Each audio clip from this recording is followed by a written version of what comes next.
Every person who ever praised you for being good was complimenting the cage, not you, the cage. They saw how well you fit inside it, how you never rattled the bars, how you smiled on cue, softened your edges, swallowed your instincts whole. And they called that character. They called that virtue.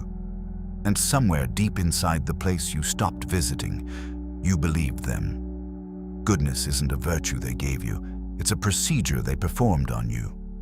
Think about what happened. Not the dramatic version, the quiet one, the surgical one. It started before you were old enough to name it. Every time you felt something true, something feral, something yours, a hand appeared. Patient, smiling, and it pressed down, not hard enough to leave a mark, just steadily, continuously, until the feeling went quiet. They called that growing up. You learned to pre-apologize, to make yourself smaller before anyone asked, to read the temperature of every room and dim yourself accordingly. Not because you were weak, but because you were trained, exquisitely, relentlessly, like a nerve that's been touched so many times it stopped firing. Goodness, the way they sold it to you is a silk thread tied around the base of your spine. You can't see it, you can barely feel it, but every time you almost move, really move, it pulls.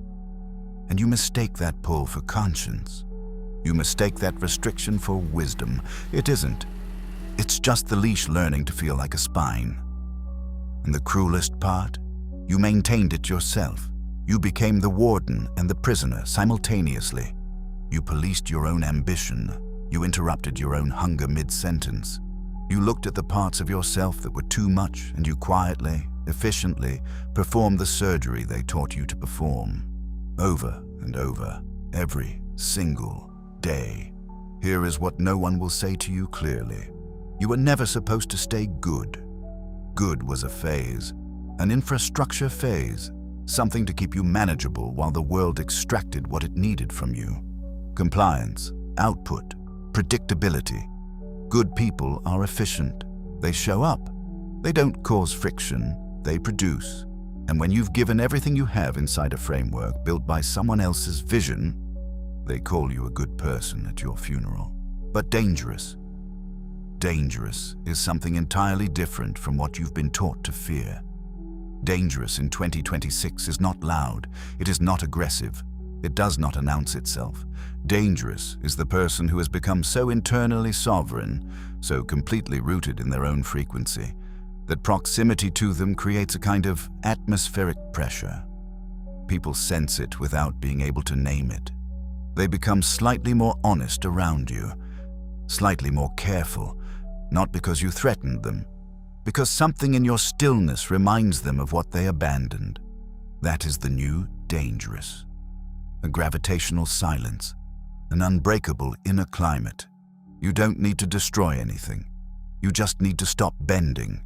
A person who genuinely cannot be moved by social pressure, guilt, or the fear of being disliked is the most terrifying thing this domesticated world has ever produced.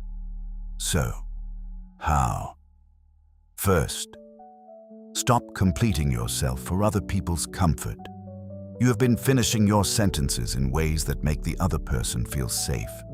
You have been editing your presence in real time, shaving off whatever feels like too much.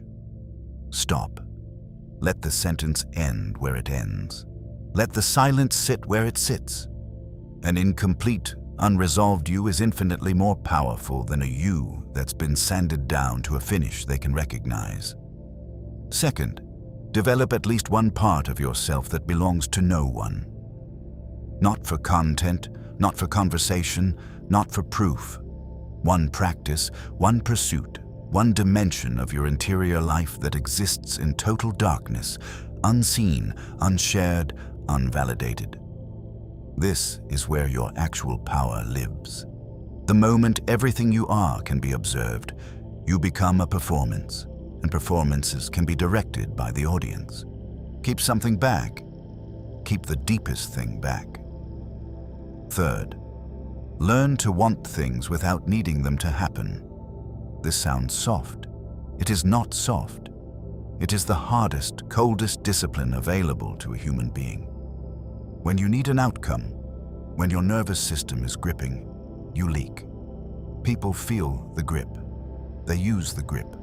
The person who can want with full intensity and release with full indifference cannot be leveraged, and a person who cannot be leveraged cannot be controlled. Fourth, reintroduce yourself to the version of you that existed before the first correction, before the first no. Don't do that. Before the first time you looked at your own instinct and felt ashamed of it. That version didn't need to be fixed. It needed to be refined. Go back. Not to be childish, to be complete. There are frequencies in that original self that every year of training has been specifically designed to suppress. Retrieve them